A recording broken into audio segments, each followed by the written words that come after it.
এই তুমি দাঁড়াও, বলো বিজ্ঞান কাকে বলে? স্যার, বিজ্ঞান শব্দটাকে ভাঙলে পাওয়া যায় বিগ জ্ঞান, তার মানে হচ্ছে বড় জ্ঞান। সো বড় জ্ঞানকেই বিজ্ঞান বলে। না, তোমাকে দিয়ে হবে না।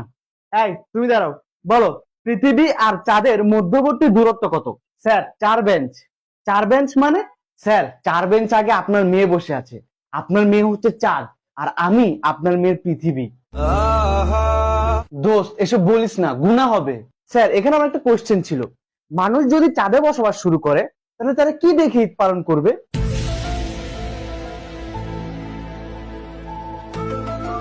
দোস্ত, ঈদ একটা পবিত্র জিনিস, এসব বলিস না, গুনাহ হবে। স্যার, এখানে আমারও একটা কোশ্চেন আছে, পৃথিবীতে থাকা মানুষরা চাঁদকে দেখিয়ে বলে ওই যে দেখো চাঁদ মামা, তার মানে পৃথিবী হচ্ছে চাঁদের বোন আর চাঁদ হচ্ছে পৃথিবীর ভাই। এ কারণে তাকে মামা ডাকা হয়। তাহলে চাঁদে যদি মানুষ থাকে, তাহলে মানুষরা